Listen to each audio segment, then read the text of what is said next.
O Evangelho de Marcos, no capítulo 11, a partir do versículo 12, vai falar sobre a figueira maldita. Por que foi a figueira maldita? Ou a figueira amaldiçoada? E diz assim a palavra: E no dia seguinte, quando saíram de Betânia, teve fome. E vendo de longe uma figueira que tinha folhas, foi ver se nela acharia alguma coisa. E chegando a ela, não achou senão folhas, porque não era tempo de figo. E Jesus falando, disse-lhe: Nunca mais coma alguém fruto de ti, para sempre. E os discípulos ouviram isto. No verso 11 desse mesmo capítulo, vai falar que e Jesus entrou em Jerusalém no templo, e tendo visto tudo em redor, como fosse já tarde, saiu para Betânia com os 12. Então, no caminho, Jesus ali encontra uma árvore, uma figueira, e ali, ele vendo de longe a figueira com muitas folhas. Ao chegar perto dessa figueira, Jesus não encontrou somente folhas. Não havia nela frutos. E Jesus a amaldiçoou, falando que nunca mais ela daria fruto para sempre. E por que Jesus amaldiçoou essa figueira? Muitos estudiosos falam que Jesus estava amaldiçoando essa figueira. Essa alegoria se referia a Israel, o povo de Israel, que naquele tempo era um povo religioso, que aparentava ter a religião, mas não seguia, não praticava. E a figueira, ela, antes de dar a folha, a figueira, ela dá os frutos, para depois vir as folhas. E quando Jesus vê que a figueira estava cheia de folha, ali Jesus amaldiçoou, porque a figueira estava sendo enganosa. E como poderia uma figueira dar folhas sem antes dar o fruto? Então não era comum. E Jesus ali, ele teve fome e se deparou com o engano da árvore. O interessante é que em toda a Bíblia, a natureza, ela é em harmonia com Deus. Ela é de acordo com Deus. O primeiro ser que gerou de engano, o ser da natureza que gerou de engano, foi a serpente, né?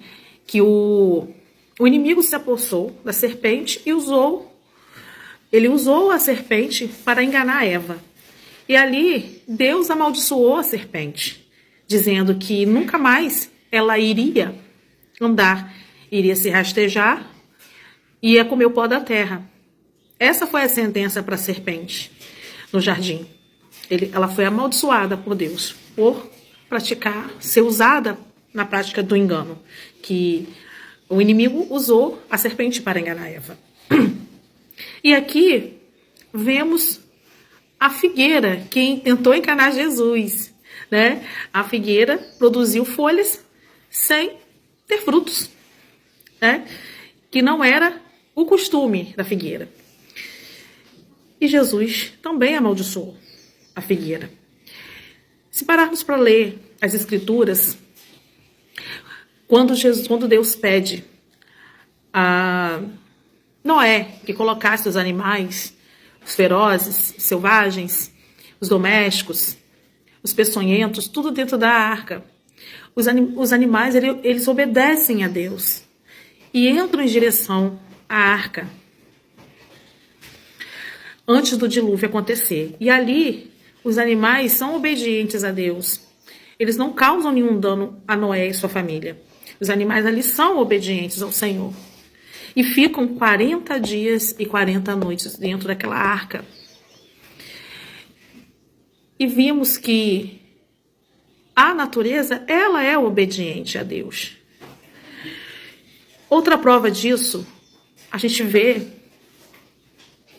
em Mateus, né? Se eu não me engano, deixa eu dar uma...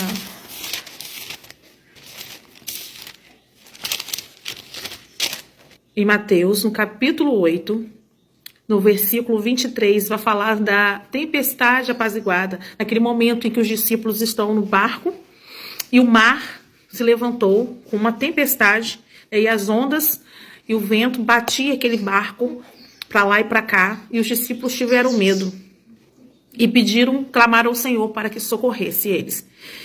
E no verso 26, Jesus disse: por que temeis, homens de pequena fé? Então, se levantando, repreendeu os ventos e o mar, e seguiu-se uma grande bonança. E olha só o que os discípulos, eles falam ali naquele momento. E aqueles homens se maravilharam, versículo 27, se maravilharam dizendo: que homem é este, que até os ventos e o mar lhe obedecem? Vimos aqui que Jesus repreendeu o vento e o mar e eles cessaram, eles se acalmaram. Então, vemos que a natureza é obediente a Deus, ao Senhor Jesus. Eles obedecem.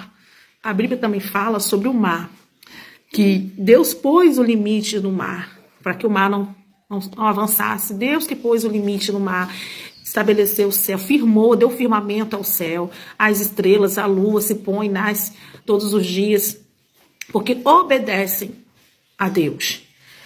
Então, quando a natureza não está em harmonia com aquilo que o Senhor projetou para ela, né, o Senhor destrói. O Senhor, ele repreende. E não foi diferente com essa figueira. E o que me chama a atenção aqui é que Jesus teve fome. Jesus teve fome e foi procurar se acharia alguma coisa na figueira. E não tendo figos, não era tempo de figo, não era tempo, ele então amaldiçoou. O que podemos aprender com essa história nos dias de hoje? Essa alegoria nos dias de hoje, ela remete algo interessante para a nossa vida. Nós que cremos em Senhor Jesus, somos crentes em Cristo,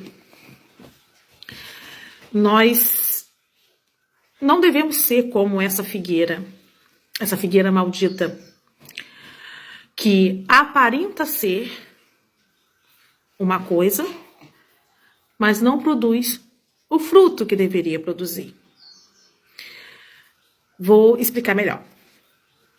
A figueira maldita representa a hipocrisia, a falsidade em que alguns cristãos, nos dias de hoje, eles vivem. Aparentam ser crentes em Cristo Jesus, mas vivem como pecadores. Não produzem os frutos. Qual frutos? Não é salvar a alma. Não é pregar.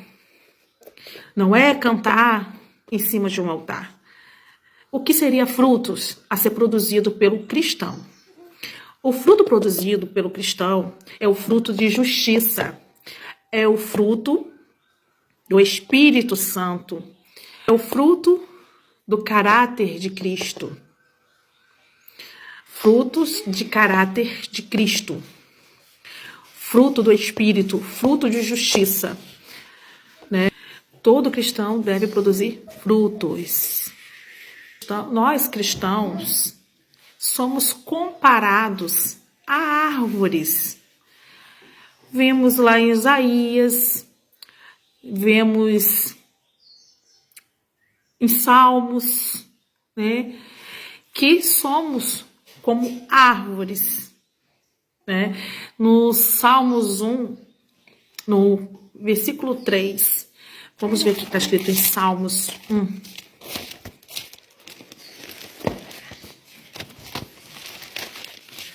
Salmos, capítulo 1.